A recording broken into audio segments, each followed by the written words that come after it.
आदरणीय डॉक्टर साहब का मार्गदर्शन प्राप्त होगा। ओम शांति शांति शांति।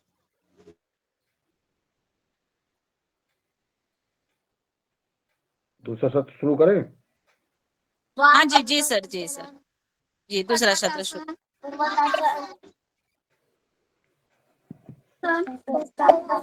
आज माघ कृष्ण पक्ष एकादशी है आज, और भाई शुभ दिन है आज, चूंकि एकादशी को हम व्रत भी रहते हैं। और एकादशी 29/1/2026 है, गुरुवार युगहार सत्संग का कार्यक्रम 1735वां दिवस है।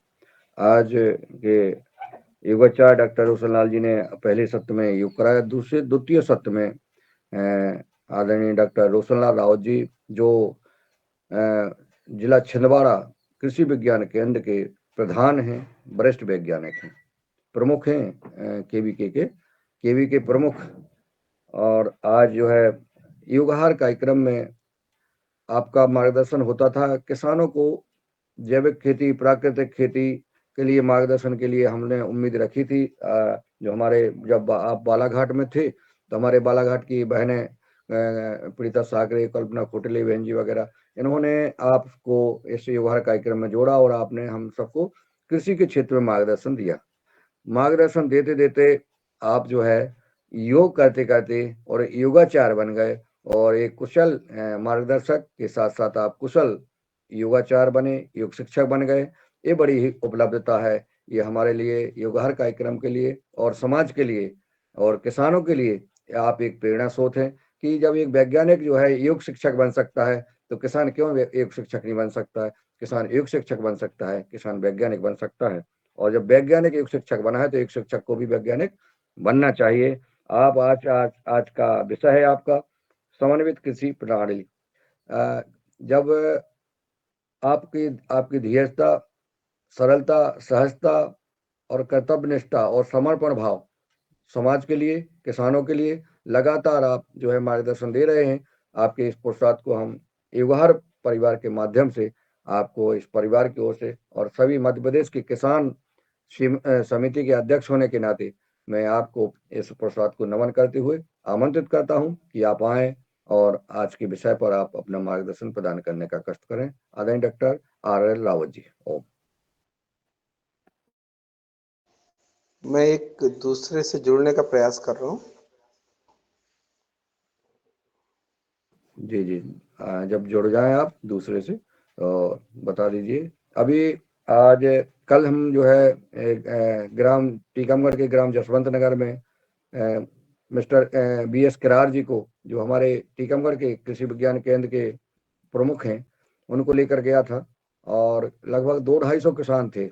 उनको जो है प्राकृतिक जैविक खेती, देसी गाय पालन और नशा मुक्त परिवार बनाने के लिए पूरा मार्गदर्शन दिया, और एक आदर्श गांव बने इस उद्देश्य को लेकर के लगातार हम जो है 10 बजे से लेकर के और लगभग 11 बजे शुरू हो गई थी, और 3 बजे तक पूरा लगातार किसान बैठे रहे और सबने सुना। बहुत अच्छा कार्यक्रम रहा। बहुत ही शांति मिली कि जब किसान सुनता है पूरी बात और अपनाने का प्रयास करता है तो आत्मा में शांति मिलती है। तो ये क्रम हमारा चल रहा है। आज हमारे जो गुरु धाम है त्रिदेव मंदिर धाजी तिगेला, वहाँ पे भव्य मंदिर का निर्माण करने के लिए आज भूमि पूजन का कार्यक्रम है, जो लगभग, जी डॉक्टर साहब जुड़ गए हैं आप दूसरे से, तो आप म्यूट कर हैं अभी, अनम्यूट कर लें आप। मेरी आवाज आ रही? जी डॉक्टर साहब, स्वागत है आपका। आ रही है आवाज? हाँ सर, आ रही है। जी जी। तो जब तक आप बात थोड़ी सी चर्चा करते रहे, मैं जरा वो थोड़ा प्रेजेंटेशन देख रहा था। अगर वो मिल जाता है तो थोड़ा ज्यादा अच्छा होगा। मुझे इशारा कर देना फिर। ठीक है। तो ये जो मैं बात कर रहा था देसी गाय पालन की, किसान को नशा मुक्त परिवार बनाने की, और ये किसान को समृद्धि कैसे आएगी। अभी ओलावृष्टि हुई है मध्य प्रदेश में ही नहीं, सारे राज्यों में, कई राज्यों में, और यहाँ तक कि आज तक आपने अपने जीवन में नहीं देखा होगा कि इतने बड़े बड़े ओले गिरे हैं, इतने बड़े बड़े। आज तक ओले इतने गिरते थे, लेकिन इतने बड़ी शिलाएं कभी नहीं देखी हैं जो आज हमें देखने को मिल रही हैं। उसका कारण है, मानो अथवा ना मानो, ये प्रकृति का प्रकोप है, धरती माता का प्रकोप है। धरती माता को आपने जहरीला बना दिया है, इतना अत्याचार बढ़ गया है। गाय माता जो है भूखों जो है तड़प रही है, मर रही है, और उसका जो है उसकी आवाज कोई सुनने वाला नहीं है।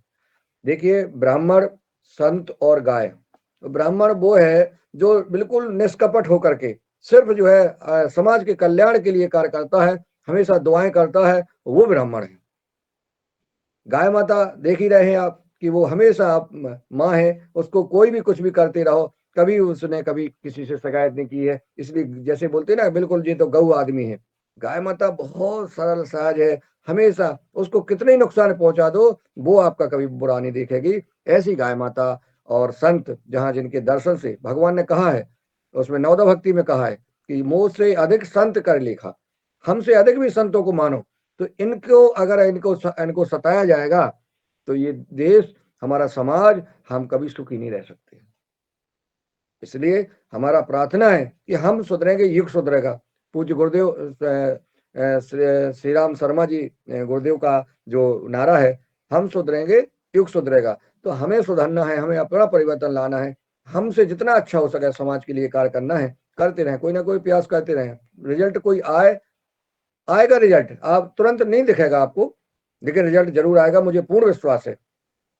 कई हमने ऐसे प्रमाण देखे कि जो है मन में अगर आपका विश्वास है, मन में आपके लक्ष्य है, मन में संकल्प है, तो होगा। मेरे मन में संकल्प चलता था हमेशा, मुझे गौ पालन की, गौ सेवा करना है, गाय सेवा करना है, मिलना चाहिए मौका। और आज जो है आप सबके आशीर्वाद से, हनुमान जी महाराज की कृपा से जो है बढ़िया गाय सेवा की मौका मिला और चल रही है गाय। और जब उनका ध्यान करता हूँ, गायों के बीच में जाता हूँ, लगभग प्रयास करता हूँ रोज जाऊं, लेकिन 1-2 दिन गैप हो जाता है अन्य कामों में। लेकिन जब गाय माता के बीच में जाता हूँ तो जितना मुझे आनंद आता है ना, वो मैं जानता हूँ। उसका अनुभव हम ही करते हैं। हमारे साथ भुवनेश्वर राय जी जाते हैं, वो देखते हैं कि, और प्रशासन से लेकर के, यानी अभी कल पूज्य हमारे चूंकि गुरुधाम में आज मंदिर के भव्य उद्घाटन का जो है भूमि पूजन है, तो वहाँ जो है महाराज जी आज श्रीमान कलेक्टर महोदय को आमंत्रित करने गए। उन्होंने बोले, महाराज जी बहुत तारीफ, कलेक्टर साहब बहुत तारीफ कर रहे थे आपकी। यानी अनुपस्थिति में कलेक्टर साहब अगर मीटिंग लेते हैं कलेक्ट्रेट में, अगर गौपाल विभाग से संबंधित पशुपालन, तो वहां अपनी चर्चा करते हैं। एक IAS कलेक्टर जो है मीटिंग में, ऑफिशियल मीटिंग में, हमारी बिना अनुपस्थिति में, अगर किसी कार्य की, किसी व्यक्ति की बिना अनुपस्थिति में कार्य की जो है प्रशंसा करते हैं, तो ये मतलब ये कार्य के लिए बहुत गर्व की बात है। अपन को काम करते रहना चाहिए बिना किसी, और सिद्धि आचार्य जी ने कहा है कि कर्म की इतनी तेज ध्वनि होना चाहिए कि अपने आप जो है वो ध्वनि गूंजती है। इसलिए बताने की आवश्यकता नहीं है, इच्छा करने की आवश्यकता नहीं, कोई मेरे कार्य को कहे।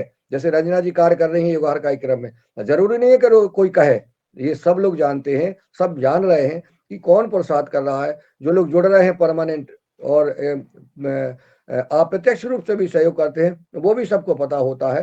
कहना जरूरी नहीं है कि सबका कह दें, लेकिन ये जो है, और आपके कर्मों की और सबके कर्मों की ध्वनि ईश्वर जान रहा है। जैसा करेंगे वैसा भरेंगे, यह नियम है। हमने जो है, इधर दीवाल है सामने और राम बोला है, तो दीवाल से लौट करके राम आता है। हमने अगर एक बीज डाला है जमीन में, धरती में, हम किसान हैं, तो 100 बीज जो है वहां से जमीन माता वापस देती है। तो हम जो कर्म करेंगे वो कई गुना वापस आएगा। इसलिए किसी व्यक्ति की कहने की जी और नहीं कहने की आवश्यकता नहीं है। आप तो काम करते चले और उसका फल मिलता रहेगा। डॉक्टर साहब का इशारा हो गया है और आपने मुझे इतना मौका दिया है, तो मैंने मन की जो है थोड़े से भाव थे वो प्रकट किए। आदरणीय डॉक्टर साहब, आपको ये मंच सुपुर्द करता हूँ। ओम जी, ओम। धन्यवाद भाई साहब। तो नौदा भक्ति आपने बड़े उससे स्वामी जी के आदेश का पालन करके आप नौदा भक्ति को आगे बढ़ाने का प्रयास कर रहे हैं। निश्चित रूप से ये जो गोस्वामी तुलसीदास जी ने अपने रामचरितमानस में जो नौदा भक्ति कही है, सब माता सबरी को भगवान जी ने सुनाया था, तो वो अगर हम उसमें से कुछ थोड़ा भी अगर कर लें तो बड़ा आनंद आ जाएगा जीवन में। तो इसी का प्रयास करें। प्रथम भगत संतन कर संगा, तो हम संतों का संग को कर रहे हैं। सत्संग हमारा जो चालू है, अब हम इसी पर आगे बढ़ते हैं, इस सत्संग को आगे बढ़ाते हैं। हम 10 बात मिनट करेंगे 10 मिनट टाइम बढ़ा दें, इंटीग्रेटेड अपन फार्मिंग 8-10 तक सिस्टम। कर दे तो डेली हो। हम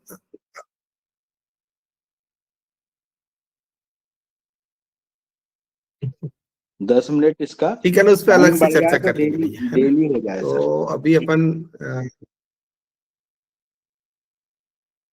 जी जी, अब उस पर अलग से चर्चा कर लेंगे भैया, है ना। और मेरी आवाज ठीक से आ रही है? नहीं, थोड़ा सा नेटवर्क मुझे वो लग रहा है। आवाज आ रही भैया ठीक से? ठीक से आ रही है। आ रही सर, आ रही। चलिए,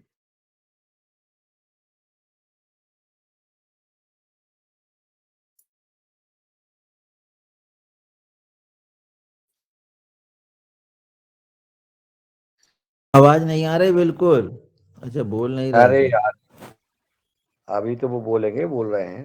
तो आगे बढ़ते हैं। आ रही आवाज आ रही। स्क्रीन दिख रही है? स्क्रीन दिख रही है? भाई बोला ही नहीं है दादू। स्क्रीन नहीं दिख बोलने रही के है, बाद नहीं दिख आएगी रही है, नहीं, स्क्रीन नहीं दिख रही है, आवाज आ रही है। एक बार तो बोलो, कम से कम एक बार सुनाई दे रहा है कि स्क्रीन नहीं दिख रही है।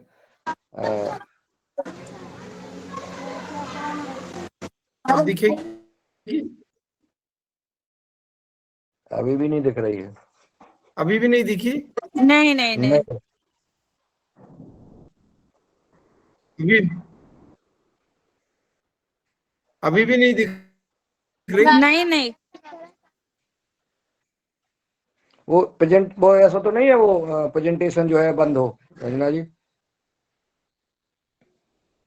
उसमें देखो सेटिंग में।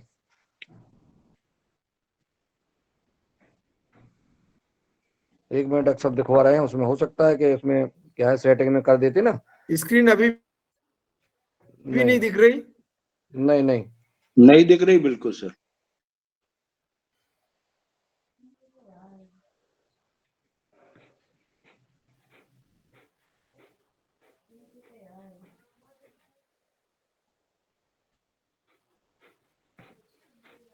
एक बार फिर से शेयर करता हूँ।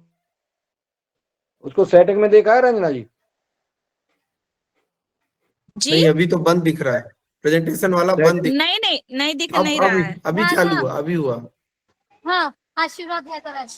आज का दिवस सर्वांचा बंद तो नहीं किया है स्क्रीन वाला। नहीं, प्रॉब्लम आ रही है क्या? मैं देखूं? और क्या? एक मिनट, हाँ देखती हूँ मैं।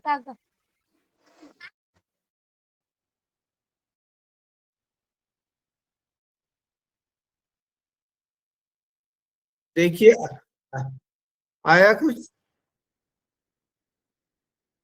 नहीं कुछ आया आया डॉक्टर, क्या? नहीं आया। अब आया क्या? नहीं आया क्या? नहीं, आया क्या? नहीं आया, हेलो? नहीं आया। नहीं आया सर, नहीं आया, नहीं आया। अभी आवाज देख आ लो, रही है? एक बार ट्राई नहीं करो। आया। अभी मैंने आवाज कर नहीं दिया आ रही? है, अगर हो चलिए, सके तो देख लीजिए। रोशन लाल भैया नेटवर्क अभी का करे। नेटवर्क का इश्यू लग रहा है। मैं अब पुनः नहीं नहीं, करिए आप। अभी इसे मैंने कर दिया है, स्क्रीन वाला ओपन कर दिया, आप देख लो एक बार। हम जान रहे थे रोशन ना लाल आप। भैया, ठीक है, एक बार फिर से करता हूँ।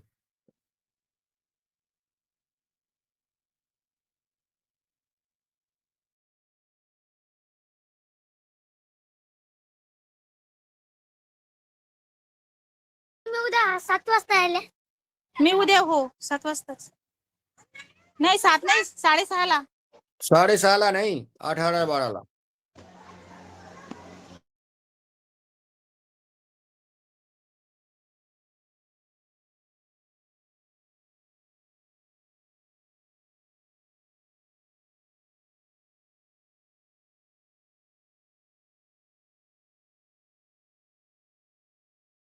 अनुलोम विलोम कपालभाति करते रहें सब लोग। ये 8 बजे तक करना है। अनुलोम विलोम कपालभाति, अड़े विले बड़े ले, ये सब कुछ करना है।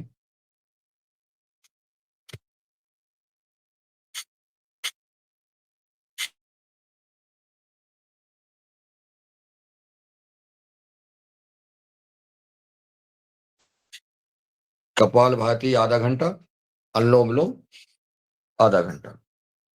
हमारे शरीर के सारे जो अभी नाड़ी शोधन आदरणीय डॉक्टर साहब ने बताया, आदरणीय पवन कुमार जी का स्वागत, वंदन, अभिनंदन, दर्शन दे दिया करो प्रभु कभी कभी।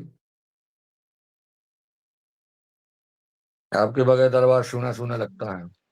अच्छा डॉक्टर साहब, बगैर स्क्रीन के आप संबोधन दें, कहाँ निकल गए डॉक्टर साहब? आ मॅडम गए हैं, इथं फिर से थांबा, आ मी गए। थांबते. मी इथे थांबू? हाँ डॉक्टर, रात को हम यादव जी एक ग्रुप में जुड़े थे, हम्म तो उन्होंने जैविक खेती के लिए बहुत सुंदर एक चर्चा बताई उन्होंने हेलो, वहां पे।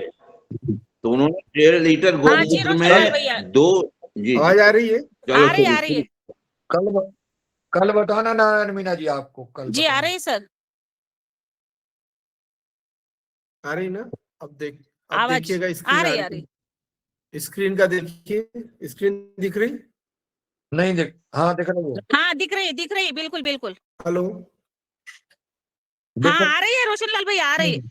चलिए ठीक है, ये एक्चुअली ठीक है, ठीक है। क्या था कि वो नेटवर्क का कुछ वो था, तो मैंने ऊपर वाईफाई है ना, तो नीचे आते तक वो रोने लगता है, उसके कारण गड़बड़ हो गया। तो अभी मोबाइल से ले लिया नेटवर्क। तो जैसा कि हम इंटीग्रेटेड फार्मिंग सिस्टम की बात करते हैं, मतलब समन्वित कृषि प्रणाली। समन्वित कृषि प्रणाली का अर्थ है कि हम एक से ज्यादा खेती के व्यवसाय को चुने। और इस क्यों चुने? क्योंकि जब हम एक तरह की खेती करते हैं तो हमारा जो लाभ है वो कम होता है, और हमारे जो संसाधन है उनका पूरा उपयोग नहीं हो पाता। जब हम अलग अलग तरह की प्रणाली को एक साथ खेत में करते हैं तो हमारी जो नुकसान होने की संभावना है वो भी कम हो जाती है, संसाधनों का पूरा उपयोग होता है, और जो हमारा किसानी का जो प्रॉफिट है वो बढ़ जाता है। और मैं समझता हूं, और ये मैं नहीं समझता, ये दुनिया भर के जितने भी लोग हैं वो ये समझते हैं कि यही एक तरीका है जिससे खेती को लाभ का धंधा बनाया जा सकता है। अगर आप इंटीग्रेशन नहीं करेंगे, अगर आप खेती में अलग अलग तरह के बिजनेस को नहीं जोड़ेंगे, तो आपकी खेती कभी भी लाभ की ओर नहीं जाएगी, आपको नुकसान होगा। दूसरा, आपका जो श्रम है वो पूरा उपयोग नहीं होगा कभी भी। अगर मान लो आपके पास आदमी है, काम करने वाले लेबर हैं, या आप कुछ खुद काम करते हैं, तो आपके पास पूरे समय काम नहीं होगा खेत में। और जब आपके पास पूरे समय काम नहीं होगा तो जो आपकी उपयोगिता है वो पूरी, आपकी जो क्या कहना चाहिए, जो आपकी शक्ति, ईश्वर ने जो आपको शक्ति दी है, जो कार्य करने की जो क्षमता दी है, उसका पूरा उपयोग नहीं होगा। और जब क्षमता का पूरा उपयोग नहीं होगा तो आपको परिणाम भी उतने नहीं मिलेंगे। जैसा अभी मुन्नीलाल भाई साहब कह रहे थे कि हमें प्रतिध्वनि सुनाई देती है, तो जो हम करते हैं उसी का प्रतिफल हमें मिलता है। खेती में भी बिल्कुल यही सिद्धांत हमेशा कार्य करता है। अब पूरे देश में अगर हम खेती की स्थिति देखें तो लगभग 80-90% जो क्षेत्र है वहां पर सिर्फ एक तरह की फसल होती है। और वो एक तरह की फसल में, जैसे बारिश आई तो बोले धान बो दो या मक्का बो दो, ये पूरे देश की स्थिति है, धान मक्का। कुछ समय पहले सोयाबीन का चला था, जब हमारा सोयाबीन स्टेट था मध्य प्रदेश, तो सोयाबीन ही बोई जाती थी, और मतलब 99% किसान सोयाबीन बोता था। अभी मध्य प्रदेश में यह है कि मक्के का चलन हो गया है, तो पूरे जो मक्के का एरिया है वहां पे पूरे आप जिस तरफ भी नजर डालोगे आपको सिर्फ मक्का दिखेगा। ऐसे ही जो धान वाला क्षेत्र है वहां पर पूरा धान का क्षेत्र दिखेगा। इन स्थितियों में क्या होता है कि जब इसमें कोई बीमारी आती है या प्राकृतिक आपदा आती है तो पूरी की पूरी फसल एक साथ प्रभावित होती है, और बड़े क्षेत्र में किसानों को नुकसान झेलना पड़ता है। तो हमारा जब हम अलग अलग तरह के जो हमारे खेती के बिजनेस हैं, खेती के जो धंधे हैं, उनको अगर हमारी खेती में लाते हैं तो हमारी खेती अच्छी होती है। अब वो धंधे कौन कौन से हो सकते हैं? वो धंधे हो सकते हैं, हम जो हार्टिकल्चर है उसको उसमें जोड़ें। हार्टिकल्चर में हम क्या कर सकते हैं? हम फलों की खेती कर सकते हैं, हम सब्जियों की खेती कर सकते हैं, हम फूलों की खेती कर सकते हैं, हम औषधि फसलों की खेती कर सकते हैं, हम सगंध फसलों की खेती कर सकते हैं। तो ये 5 तरह की चीजें मैंने आपको बता दी सिर्फ एक ही विषय में। औषधि फसलों में क्या है? औषधि फसलों में हमारी जो मेडिसिनल ढेर सारी मूसली है, अश्वगंधा है, सर्पगंधा है, चिरायता है, तुलसी है, कड़ू जीरा है, जो भी आप खेती, इन सब की खेती आप कर सकते हैं। तो ये, और इनकी खेती में, और ये सब ऑर्गेनिक होती है। सबसे बढ़िया फायदा क्या है इसे, ये सब ऑर्गेनिक करना है। इसमें भाव अच्छे मिलते हैं, किसानों को नुकसान कम होता है, और आपकी खेती जैसी है वैसी उसको और बेहतर स्वरूप हम दे सकते हैं। दूसरा, सगंध फसलों की तो बहुत सारी जिनसे सेंट निकाली जाती है। तो कई सारी चीजें हैं जिनसे इत्र निकाला जाता है, या कुछ ऐसे द्रव्य निकाले जाते हैं जो मेडिसिनल यूज में होते हैं। वो दोनों तरह की प्रॉपर्टी उसमें, मेडिसिनल भी है और एरोमेटिक भी है। कुछ फूल वाले होते हैं, कुछ जड़ वाले होते हैं। तो इनसे भी हम, इनकी भी खेती करके हम अपनी खेती, अपना जो पैसा है उसको बढ़ा सकते हैं। जैसे जो छतरपुर वाला क्षेत्र है, वहां पर आपका मिंट का होता है, पिपरमेंट की खेती, पिपरमेंट के लिए काम होता है। तो ये छोटी छोटी चीजें हैं, पर इनके फायदे बड़े हैं। इनको हम जब इंटीग्रेशन के साथ करेंगे, ऐसा नहीं कि हमने फिर मिंट करने लग गए तो पूरे में मिंट कर दिया, पूरा पिपरमेंट, तो ऐसा भी नहीं करना है। हम पुदीना लगा रहे हैं तो पुदीना की भी एक वो हो, और उसके साथ दूसरी फसलों के साथ इंटीग्रेशन हो।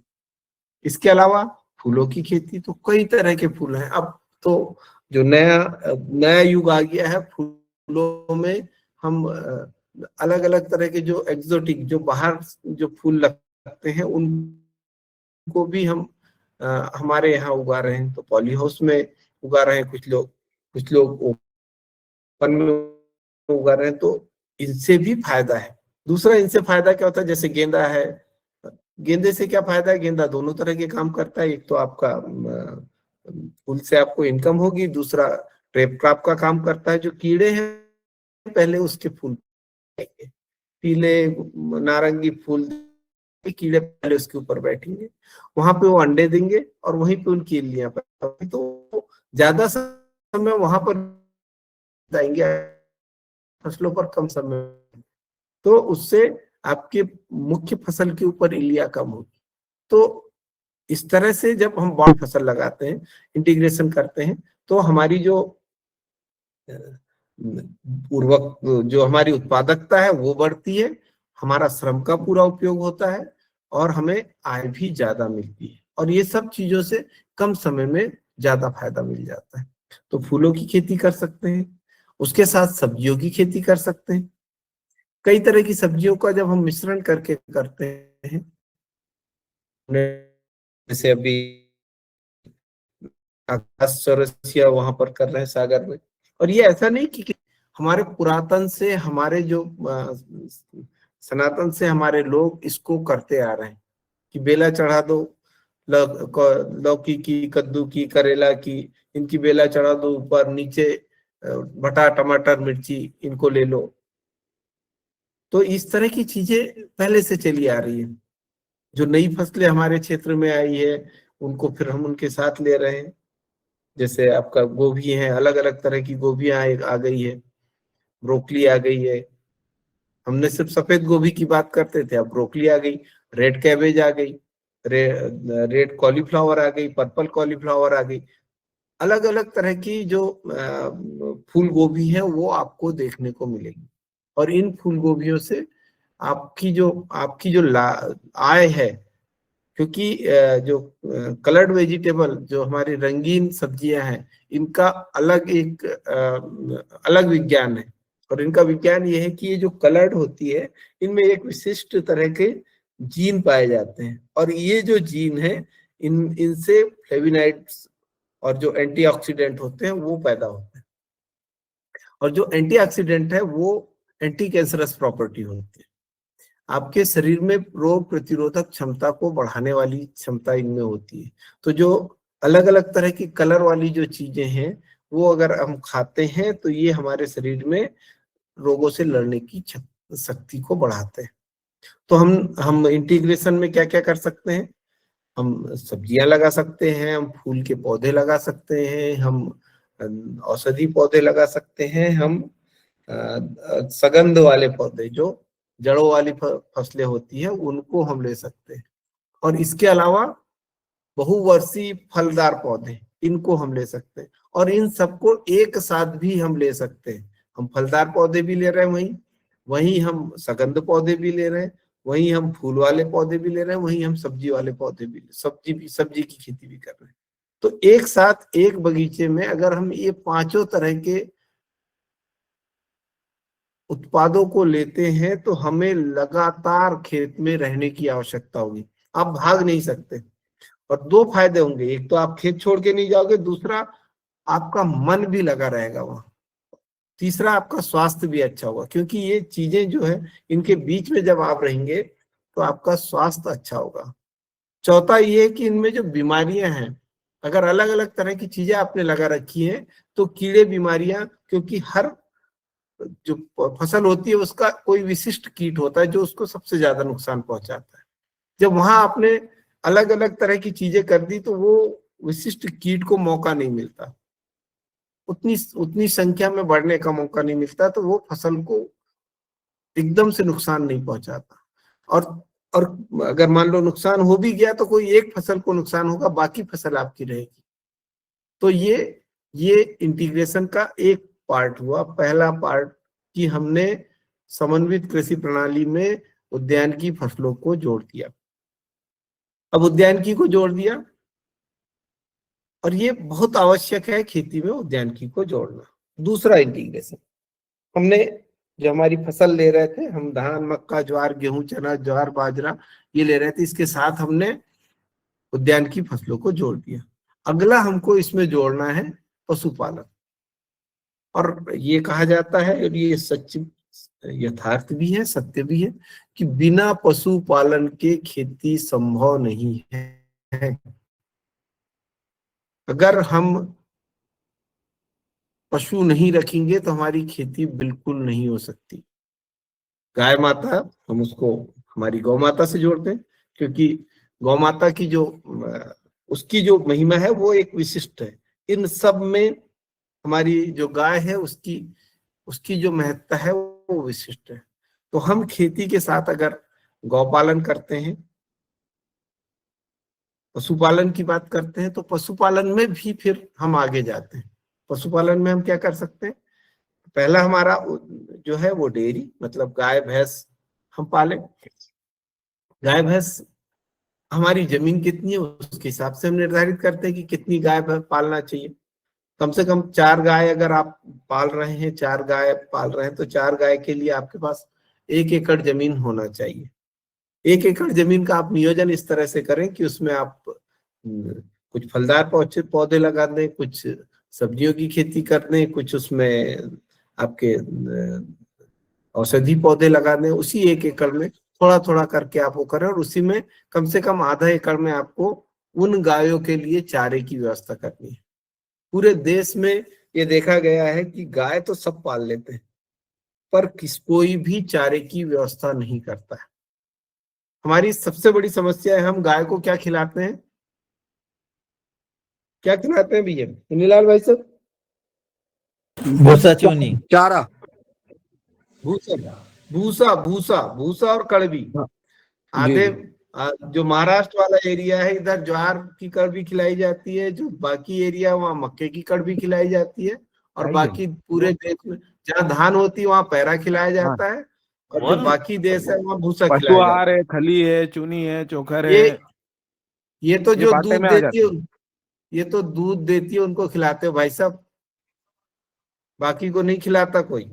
हाँ सर, बाकी के लिए तो जो खेत में मक्का है वगैरह है, कड़ब वगैरह बचती है, वो भी कड़वी, खिलाई जाती सूखा चारा, सूखा कचरा, है। जो आपका कचरा बचा है उसको आप उनको खिलाते हैं। तो एक निवेदन है कि इसको ठीक करें भाई। हम अच्छा हमने खा लिया और इनको बोला कि ये खाओ सूखा, और बोलते हैं हमारी गाय माता है। ये तो उसके लिए फिर यही है, बरसिंग है, ग्रास घास है, सारी हाँ, लगाना ये पड़ेगी। अगर तो ये आप बताइए, आपके घर में कितनी गाय हैं? सर मेरे घर में 5 गाय है सर। कितना चारा लगाते हैं? हरा चारा कितना लगता है आपके यहाँ? सर मान कितने के एकड़ चलिए में? आप, मेरे पास सर 14-15 एकड़ है, जिसमें से सर 30 डिसमिल में बरसिंग लगाते हैं सर, 30 से 35 बरसीम के बाद, बरसीम आपकी 2 महीने 3 महीने, उसके बाद? उसके बाद में सर ये अपनी बाजरा बाजरा बाजरा, बाजरा हरा चारा आपके पास साल हाँ, भर होता है? नहीं साल भर नहीं होता है सर। हमारी यही समस्या है, हमने कभी भी इस बारे में कभी नहीं सोचा। अपने पास सर 2 सीजन रहता है, जैसे बारिश में तो मेड़ से अपन काट लेते हैं, हम्म। दूसरा ये गेहूं के सीजन में अपन ये लगा देते हैं बरसिंग, उसके बाद हमारी, में देखिए, फिर बाजरा बो देते हैं, फिर मैं बाजरा समझ गया, आधी गर्मी तक चलता है, उसके बाद में फिर गेहूं का भूसा ही रहता है सर घर पे। मैं आपकी बात समझ गया।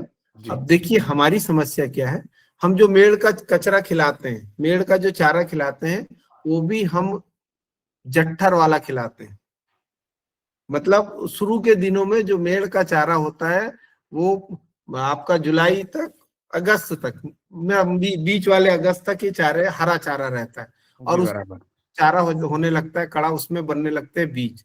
जी हम सब जानवरों को खिलाते हैं, सही है, वो जानवरों को खिलाते हैं, जब वो खत्म हो जाता है तो हम बरसीम लगा देते हैं थोड़ा बराबर। बहुत। और सब लोग बरसीम भी नहीं लगाते, आप तो लगाते हैं बरसीम, हम्म। पर सारे लोग बरसीम नहीं लगाते, सारे लोग जई नहीं लगाते, सारे लोग बाजरा नहीं लगाते, जौ नहीं लगाते, लूसर नहीं लगाते, रिचका नहीं लगाते। आपकी जो बहुत सारी जो दलहनी फसलें हैं, मूंग है, उसको भी आप इसमें ले सकते हैं।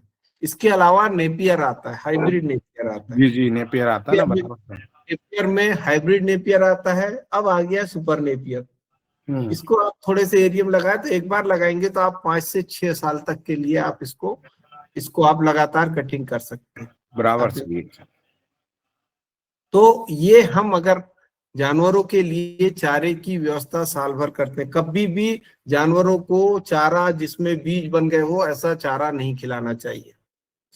2 काम करते हैं हम, अगर हमने चारा जिसमें बीज बन गया ऐसा चारा जानवर को खिलाते हैं तो उससे हम इसमें जो खेत में खरपतवार भेजते हैं, क्योंकि वो जो बीज बनते हैं वो बीज गोबर के माध्यम से हमारे खाद में जाते हैं, और खाद से फिर वो हमारे खेत में फैलते हैं, तो हम उसको डिस्ट्रीब्यूट करते हैं मेड़ का कचरा। तू आ जा भाई, साइड वाले गांव से लाए हैं इस बार एक पुली, और उसको एक बरी में लगाई है, वो नेपियर घास को भी टुकड़े कर बहुत करके बढ़िया चलने किया। जैसा। जी जी, ये करते रहे, सब लोगों के लिए है ये, और इसको फैलाएं, जो भी आपके अड़ोस पड़ोस में उनको फैलाएं। तो ये बात हम कर रहे थे इंटीग्रेशन में जी गाय की, ये हमने गाय लेके आए, भैंस लेके आए। इसके अलावा इंटीग्रेशन हम कर सकते हैं बकरी का। बकरी का बहुत बड़ा योगदान है हमारे एग्रीकल्चर की आर्थिक गतिविधियों में।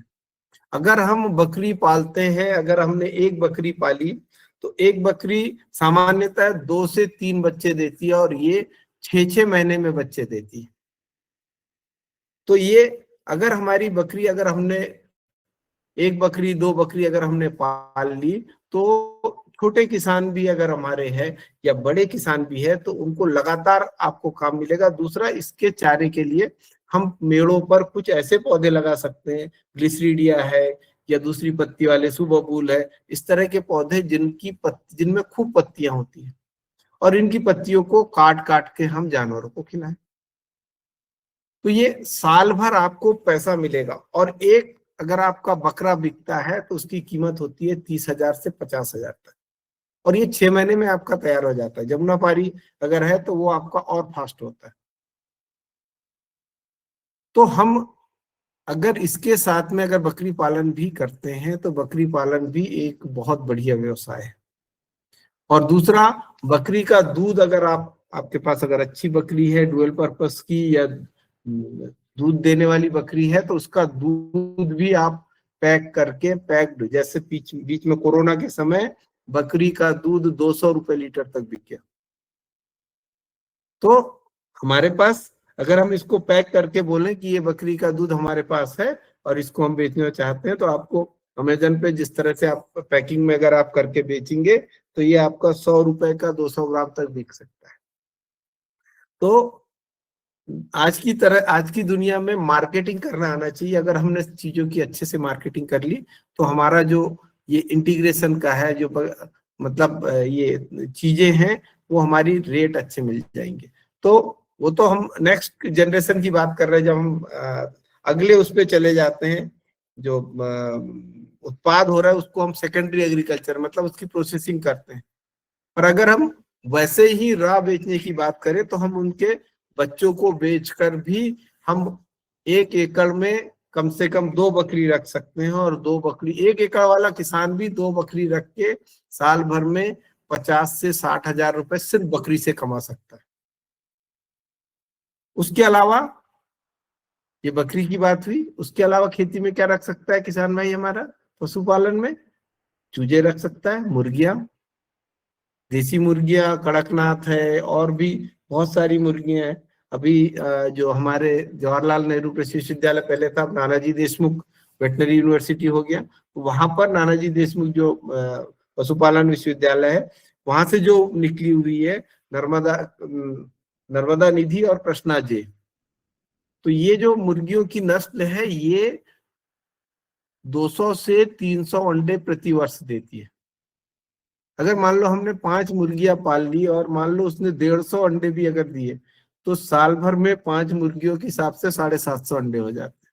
750 अंडों को अगर हम 10 रुपए के हिसाब से भी बेचते हैं तो 7,500 रुपए होते हैं। बिना लागत के, बिना कुछ करे उसको इतना फायदा मिल सकता है। और उनके जो बच्चे होंगे, चूजे होंगे, उनसे जो मिलेगा वो अलग। छोटी छोटी चीजें हैं जिनसे जो हमारे छोटे किसान भाई है उनको लगातार लाभ मिलता रहेगा।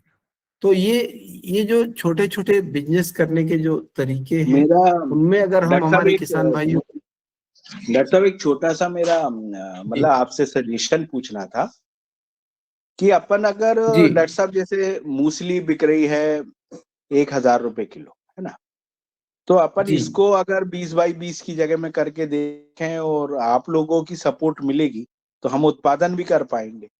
तो जैसे मूसली है, अश्वगंधा है, जो बहुत महंगी से महंगी है, तो इनको करने में हमें बहुत मतलब कुछ ऐसी दिक्कतें आती हैं, तो इनके लिए क्या करें हम डॉक्टर साहब? इसमें थोड़ा सा हमें सलाह। इसमें बिल्कुल कर सकते हैं शरद भैया। हमको क्या करना है, इसमें थोड़ा सा कॉन्ट्रैक्ट फार्मिंग में जाना पड़ेगा। इसमें कॉन्ट्रैक्ट फार्मिंग में इसलिए जाना पड़ेगा क्योंकि लेने वाले जो लोग हैं वो लिमिटेड लोग हैं। तो हमको रतलाम मंडी में डॉक्टर साहब बढ़िया बिक जाती है आजकल, हम देख के आए, बिक जाती है। हाँ जी। तो फिर हम उत्पादन की बात करें। अब उत्पादन के लिए इसकी जो हमारे यहाँ से जवाहरलाल नेहरू कृषि विश्वविद्यालय से इसकी अश्वगंधा की, सफेद मूसली की, इनकी सबकी किस्में भी रिलीज हो गई है। तो इनके बीज लेकर हम जैविक खेती में इसको आराम से कर सकते हैं। और इसको पूरा ऑर्गेनिक करना है तो ये आराम से हो जाती है, बहुत ज्यादा बीमारियां इनमें नहीं आती है। तो जो आपने बोला 20 डिसमिल में, 10 डिसमिल में इनकी खेती करेंगे तो इनसे जो प्रॉफिट होता है वो बहुत अच्छा होता है। मतलब जो हम दूसरी खेती कर रहे हैं उसकी तुलना में बहुत ज्यादा होता है। और बहुत ज्यादा हमको उसमें काम करने की जरूरत नहीं है। हम चाहे तो उसको हरा जो ग्रीन मटेरियल निकलता है उसको बेच दें, बाकी प्रोसेसिंग करने वाले लोग, दूसरे लोग उसको कर लेते हैं। क्या होता है कि इसको सुखा के बेचते हैं और गीला भी बेचते हैं। तो हम अगर मान लो उसको वो नहीं कर सकते, सुखा नहीं सकते हैं, तो हम उसको गीला बेच दें। तो जो नीमच की मंडी है वो आप नीम की पत्ती बेच दो, करंज की पत्ती बेच दो, कुछ भी जो आपके पास हो रहा वो ले जाके वहां डाल दो तो वो बिक जाता है। तो वो मंडी तो ऐसी है कि आप एक बार जरूर, जो खेती कर रहे हैं उनको एक बार जरूर जाना चाहिए नीमच मंडी देखने। मैं सबसे आग्रह करूंगा कि आप लोग एक बार जरूर नीमच मंडी का भ्रमण जरूर करके आए कि क्या क्या बिक सकता है। आपको समझ में आएगा कि अरे ये तो मेरे खेत में सड़ते तक होता है। आपको वो चीजें वहां बिकती दिखेगी जिसकी आपको कीमत पता ही नहीं है, वो भी वहां पता चला 10 रुपए किलो बिक जा रही। तो हमको जो चीजों का मूल्य समझने की आवश्यकता है। और ये जो शरद भैया ने कहा, निश्चित रूप से आपको जो उसके लिए आवश्यकता होगी तो आप बिल्कुल संपर्क करें, हम आपसे संपर्क में रहेंगे। और इसमें सफेद मूसली वगैरह की खेती आप आराम से। डॉक्टर साहब मेरा ये कहना है डॉक्टर साहब कि जी क्या होता है, छोटे छोटे किसानों को मैंने देखा कि जैसे जैविक खेती करते हैं वो, तो उन्हें मार्केट में बहुत प्रॉब्लम जा रही। जी अब वो होता क्या, जैसे 5 छोटे किसान हैं, अब 5 ने गोभी लेके आ गए, अब जैविक बाजार में 5 ने गोभी लेके रख ली। अब मार्केट की कैपेसिटी 1 कुंटल की है और वहां पहुंच गई 5 कुंटल।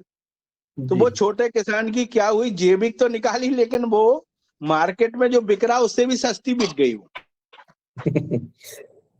तो वहां जाके वो मैंने बहुत बारीकी से एनालिसिस करा इसका कि यार ये किसान यहाँ पे पिट जाता है। तो इसके लिए क्या की जाए, मैंने बहुत खोजा कि ये मूसली एक ऐसी चीज है डॉक्टर साहब जो मेरे ख्याल कितने महीने में आती है। थोड़ा आपसे इसके विषय में ना गहराई से इसकी जानकारी आप एक दिन इसी पे अपन कक्षा ले लेंगे। हाँ, इस पे आप ले लो डॉक्टर साहब। ये मूसली अगर हमारे यहाँ किसान सीख गए ना करना, तो कहते हैं 1 एकड़ में 5 लाख तक की मूसली हो सकती है। तो मेरा ये मानना है कि आप छोटे किसान हैं, उनको आप ऐसी चीजें पकड़ाओ जो 1000 रुपए से नीचे बिके ही नहीं, और जैविक भी करना पड़ेगा ऑलरेडी। बिल्कुल। तो ये एक दिन इसी, जी भैया, एक दिन अपन इसी पे चर्चा कर लेते हैं। अश्वगंधा, सफेद मूसली पे चर्चा कर, सतावर 3 फसल। और अपने सदन को बोलेंगे कि 1/4 एकड़ लगाओ। आप ऐसा नहीं कि 10-20 एकड़ लगा लिया और फिर लुट गए, फिर आपने कहा नहीं साहब हम तो लुट गए। वो नहीं होना, उतने में करना ही नहीं इनको आपको 10 एकड़ सारे जितने भी योगाहारी हैं इनको डॉक्टर साहब आपके मार्गदर्शन में ये लगवाओ। चलिए, इसकी मार्केटिंग करें। जी बिल्कुल बिल्कुल, ये बहुत बढ़िया सुझाव है आपका। हम इस 3 फसलों पर अपन एक बार चर्चा करेंगे, सफेद मूसली, अश्वगंधा और आपका सतावर। जी तो इन पे हम लोग चर्चा करेंगे और इनके बारे में हम एक बार इस पे एक बार बात कर लेंगे। योगाहार क्लस्टर बना के, और सर सब पे इतना अपना अधिकार है कि सबसे 1/4 एकड़ जमीन छीन लेंगे अपन। बिल्कुल भैया नहीं, तुम्हारी 1/4 एकड़ हमको चाहिए। तो वो सब मॉडल बना के आप पूरा दीजिए, बहुत बढ़िया रहेगा। योगाहारी सारे मिलके उसको करें, और वो मूसली सारी करेंगे तो सर मुन्नीलाल सर की ड्यूटी है कि उसको पतंजलि में बिकवाएंगे वो। बिल्कुल बिल्कुल बिल्कुल, ये भी सही है। और वो मटेरियल अपना पूरा सर्टिफाइड मटेरियल होगा। शरद भैया, रायसेन में बरेली में ब्रजेश जी है, उन्होंने 1 एकड़ में सफेद मूसली और 1 एकड़ में अश्वगंधा लगाई है उन्होंने इस वर्ष। चाहो तो अपन देखने चल सकते हैं उनकी फसल। अरे मैं बताऊं नारायण भैया, वो तो बहुत नॉलेज है, सब है, अपन कर लेते हैं, है ना। लेकिन क्या है ना, एक साइंटिस्ट के मार्गदर्शन में आप जो करोगे ना तो उसका उत्पादन सही मिलेगा। सही, तो वो सही अपन चाह रहे हैं कि राउत साहब का उसको लीडर बनाया जाए और अपन लोग 1/4 एकड़ जमीन में सभी लोग उसको करें, जैसा डॉक्टर साहब कह रहे हैं वैसा करते जाएं। जी भैया, बिल्कुल काम करेंगे। सहमत, आपसे सहमत है जी। एक बार इसकी क्लास ले लेते हैं और फिर उसके आगे बढ़ते हैं, ठीक है ना।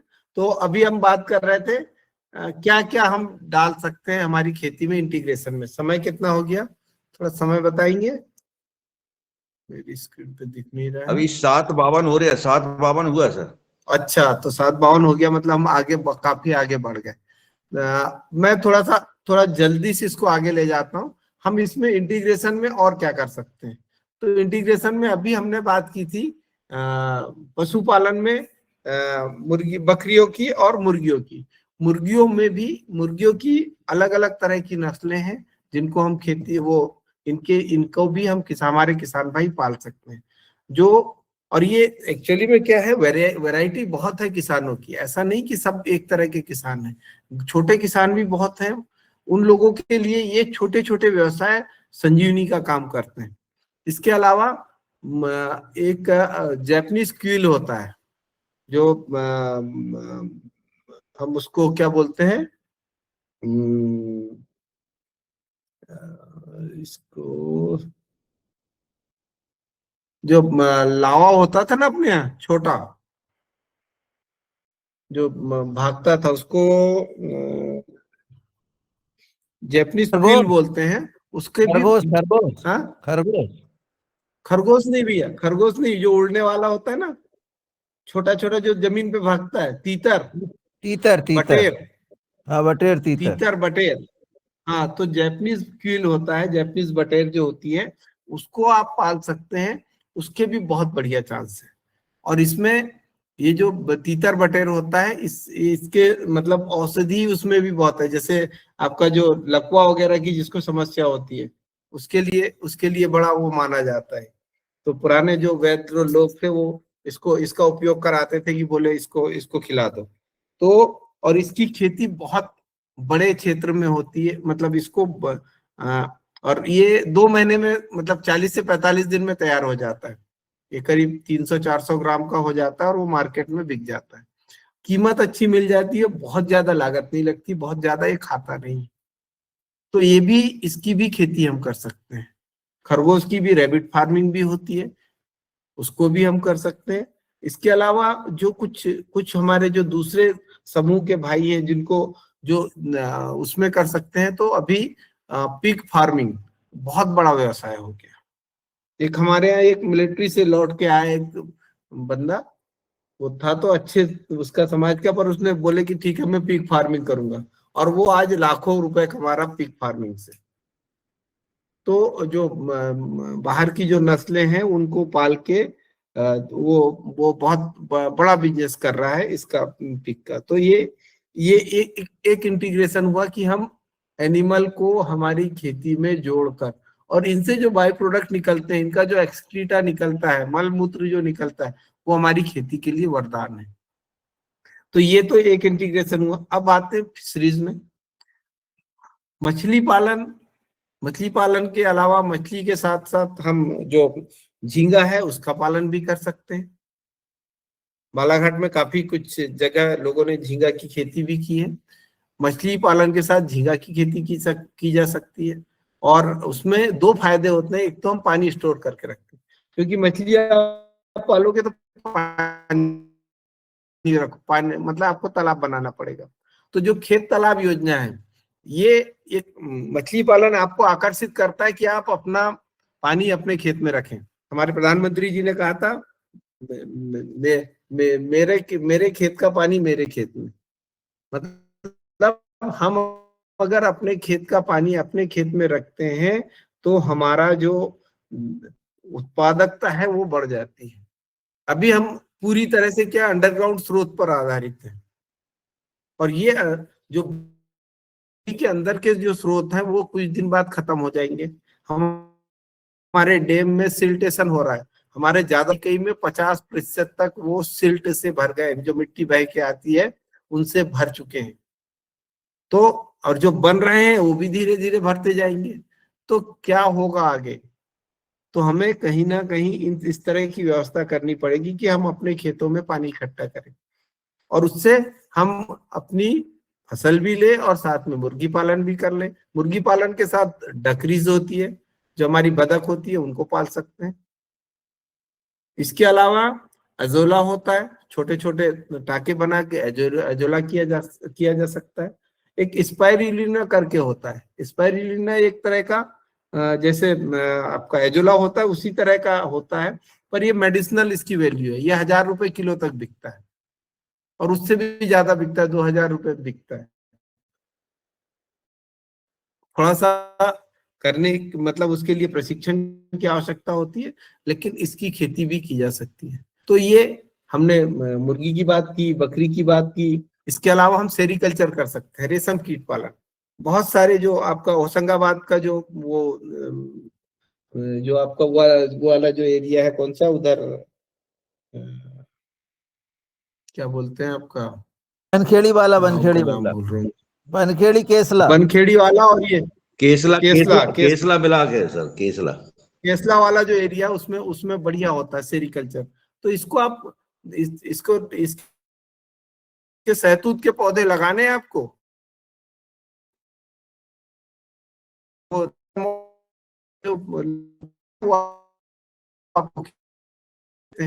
उनको और उसके बाद जो आपके कोकून्स बनेंगे, बहुत प्रॉफिटेबल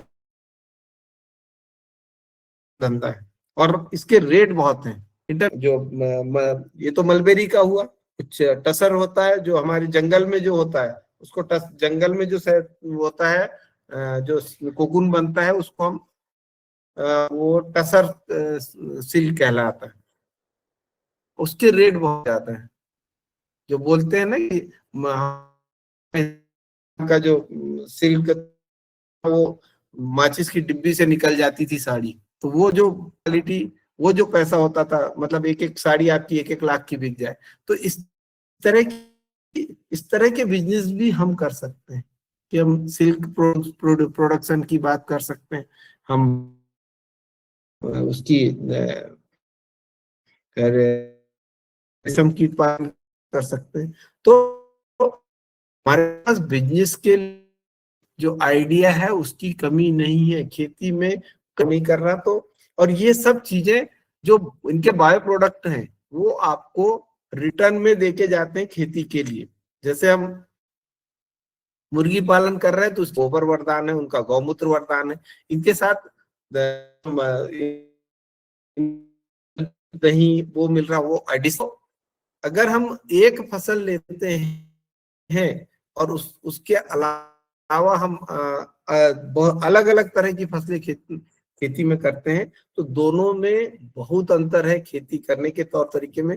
पर हमारा जो किसान भाई है वो चाहता है कि एक चीज लगा दूं और बढ़िया आराम से रहे फुर्सत से, वो फिर खेत में नहीं जाए, ऐसी इस तरह की सोच हो गई है।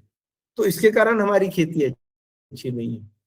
पहले जो खेती होती थी, एक बार किसान घर से निकलता था तो वो फिर शाम को आता था, मतलब उसकी रोटी जाती थी। दोपहर को जो हमारी मातृशक्ति है वो उसको 10 बजे 11 बजे रोटी लेके जाती थी, और फिर दोनों पति पत्नी, उनके बच्चे, जो भी उस खेत में काम कर रहा, वो शाम तक काम करते थे। एक मिनट में रुक नहीं पा रहा हूँ। सर पे चारों रख के गाय बैल को चारा रख के और रोटी रख के जाती थी माता बहने। वो सीन मुझे याद आ गया, इसलिए क्षमा करें, मुझे वो कहना पड़ा। और मैं कहता हूँ खेत से मड़ैया हट गई, खेत से मंडा फट गए, खेत से मड़ैया हट गई। बिल्कुल बिल्कुल, मड़ैया है नहीं खेत में दादू। और जो बोलते थे ना, वो जो एक हम लोग पढ़ते थे कि अंधेरे अंधेरे जाओ और अंधेरे अंधेरे आओ, जो खेती के लिए बोले, जो नहीं सर, मड़ैया हटने के कारण और भी है। मड़ैया इसलिए हटी कि अटल बिहारी वाजपेयी जी ने पूरी रोडें दे दी सर। मेन बात ये, पहले हम लोग गोहे में जाते थे सर, तो आते ही नहीं थे, एक बार खेत चले गए तो लौट के ही नहीं आना। अब हमारी रोडें सर अटल बिहारी वाजपेयी जी ने इतनी अच्छी बनवा दी कि हम 15 मिनट में तो अपनी फील्ड पे चले जाते, ग्राम सड़क पूरी। हाँ, और ऐसा वैसी नहीं सर कि कोई एक गांव में बनाई, पूरे भारतवर्ष में बनाई उन्होंने रोडें, और जबरदस्त। तो मड़ैया में रुकने का कारण था, आप रुकने का कारण ही नहीं। आप दादू जाते गाड़ी से, खेत का राउंड मारा, खेत के बगल में डम्बल रोड लगी है, 15 मिनट में देखा दादू ने किक मारी वापस। ये है सर। दादू गलत बोल रहे हैं। मोटरसाइकिल फार्मिंग हो रही है, शहर आ गए। डॉक्टर साहब, ये अजोला के बारे में पूछना था मुझे आपसे। हाँ बताइए। ये अजोला का कितने प्रकार का होता है? अजोला एक ही प्रकार का होता है, 2-4 प्रकार का होता है? नहीं, एक ही प्रकार का होता है। ये हमने लगा रखा है उसको गाय भैंस को खिलाने के लिए बेड में, तो उसको थोड़ा थोड़ा रोज खिलाते हैं हम लोग। अजोला हमने लगा रखा है हमारे यहाँ पे। बहुत बढ़िया। आपको क्या करना है, अजोला के लिए थोड़ा सा मैं बता दूं आपको छोटे छोटे टाके बना लेने हैं, और उसमें गोबर को, उन टाकों में 10 किलो 20 किलो गोबर, पहले उसको थोड़ा सा हल्का चूने से पोत दे ताकि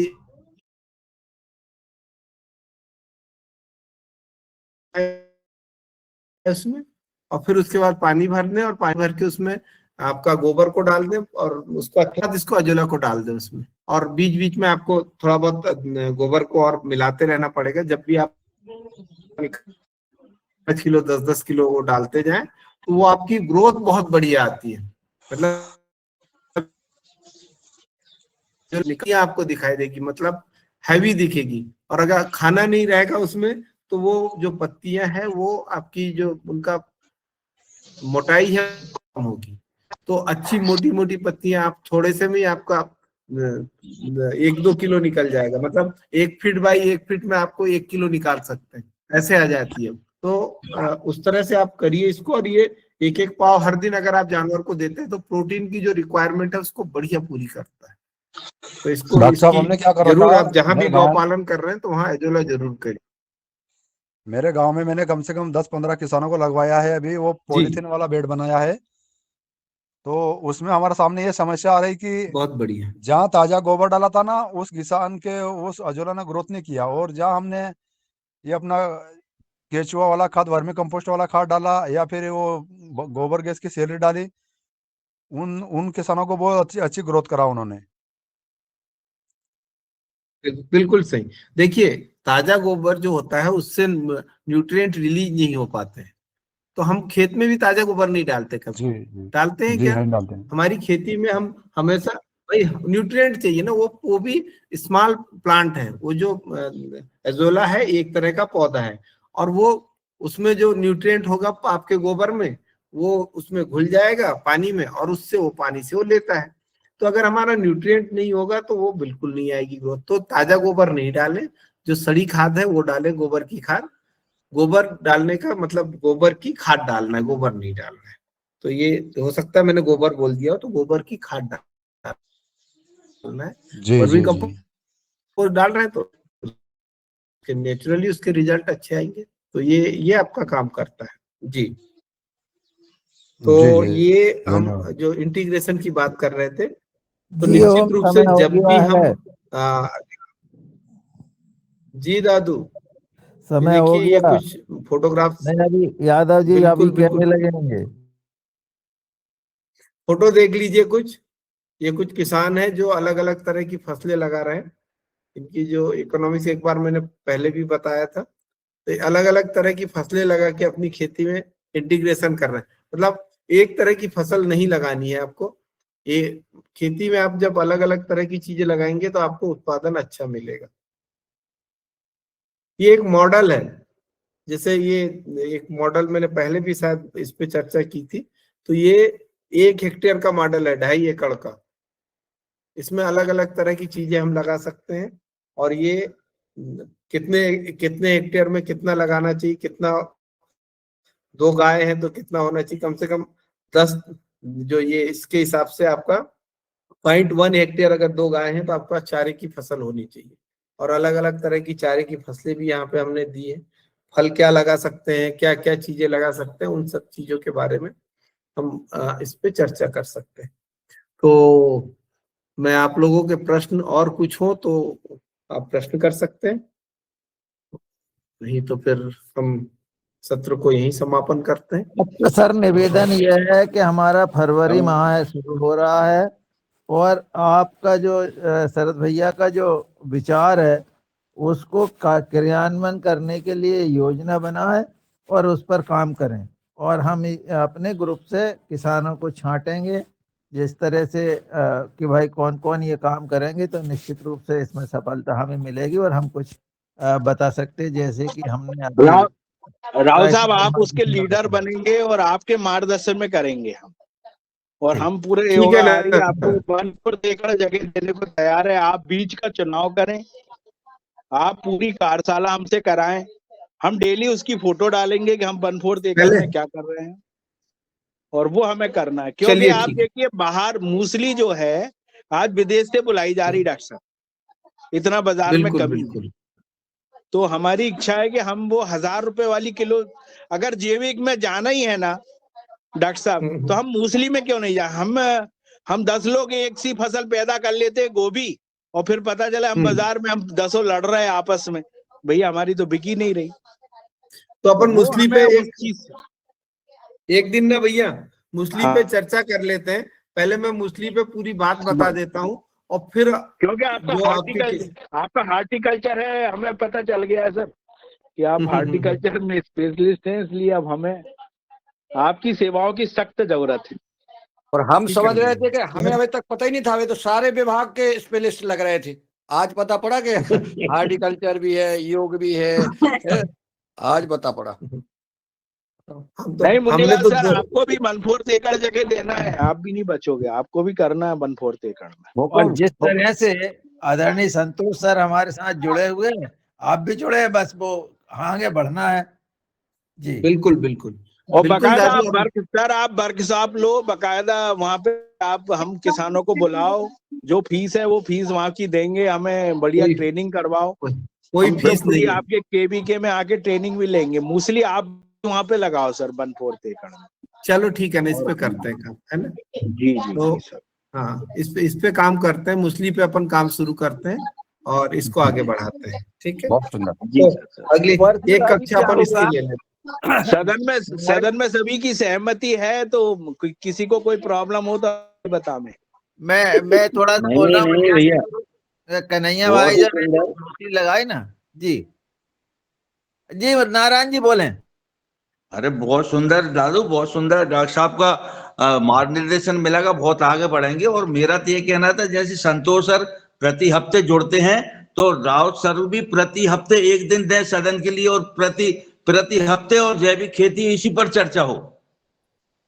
एक दिन निश्चित कर दें डॉक्टर साहब के लिए। नारायण भैया, अपन 20 रुपए किलो की चीज उगा के जैविक से चाहते 40 मिल जाए, तो मेरा कहना वो जी उगाओ मत ना, अपन तो 1000 रुपए किलो की चीज उगाओ सीधी। बिल्कुल बिल्कुल बिल्कुल भैया, बिल्कुल हमने सही है। टक्कर ही खत्म, अपने को जैविक करना है अपने को। हाँ, ठीक है। नारायण भैया, आप कह रहे हैं कि एक हफ्ता दे दें, वो तो समर्पित हैं 7 दिन। मतलब अरे अपने पास थे, आप नहीं ले पा रहे ना, अपन नहीं ले पा रहे उपयोग, अपन देख रहे हैं सर डॉक्टर साहब को, चक्कर ये ना। अब नहीं उनकी वही आज तो डॉक्टर उनकी साहब को बिल्कुल फायदा पूरा लेना है मुन्नीलाल सर। हाँ जी, शरद भैया जो है आज छुपाए रहे थे। डॉक्टर साहब ने उनकी प्रतिभा आज खोली पूरी, हम सामने, सदन के सामने पहली बार उनने हाँ अपना पूरा खोला आज अपना अनुभव। तो हम तो कहते हैं प्रति हफ्ते एक दिन जैसे उनके लिए निश्चित है, डॉक्टर साहब के लिए भी एक दिन निश्चित हो, और उस दिन अपना पूरा प्रेजेंटेशन ही दे। जी हो। अरे हम 7 दिन उपलब्ध है, आप कभी भी किसी भी टाइम 24 घंटे में कभी भी आप फोन लगा के प्रश्न कर सकते हैं किसी भी चीज के संबंध में। तो हम एक दूसरे के परिवार के लोग हैं, तो हमारे साथ कोई समस्या नहीं है। मुख्य अतिथि बनना आवश्यक नहीं है उसके लिए। आपको अगर ऐसा लगता है कि हम कोई चीज करना चाहते हैं तो हम मिल के करेंगे, ठीक है ना। वो कहीं भी अपनी कुछ भी बात लगे हो। आप बिल्कुल नहीं, आप टीम लीडर रहेंगे सर, टीम लीडर तो बनना पड़ेगा आपको। बिल्कुल बिल्कुल बिल्कुल शरद भैया, इसको अपन करते हैं, मुस्लिम के ऊपर अपन काम शुरू करते हैं। तो एक दिन इस पे अपन बात रख लेते हैं, पहले मैं बता दूं कैसे करना है, क्या करना है, और इसी के साथ ही हम बीज की व्यवस्था भी करते हैं, ठीक है। जी सर, जी सर। सर चलिए, तो 8:11 हो गए, मैं अपनी बात को विराम यहीं पे वाणी को विराम देता हूँ। जी ओम।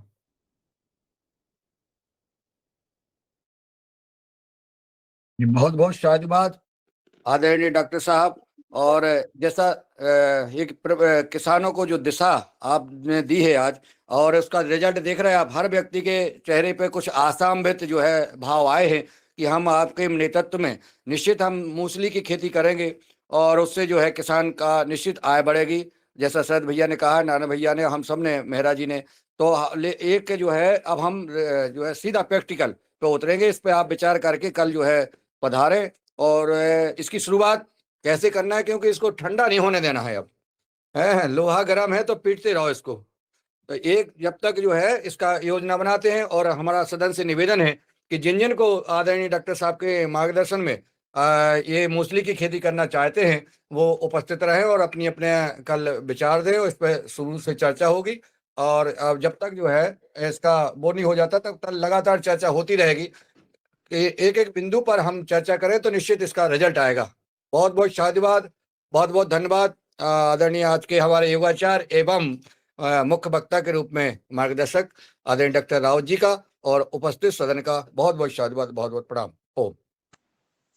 जी ओम, जी ओम, जी ओम। सबका दिन जी ओम, प्रणाम। ओम। हरि ओम, हरि ओम।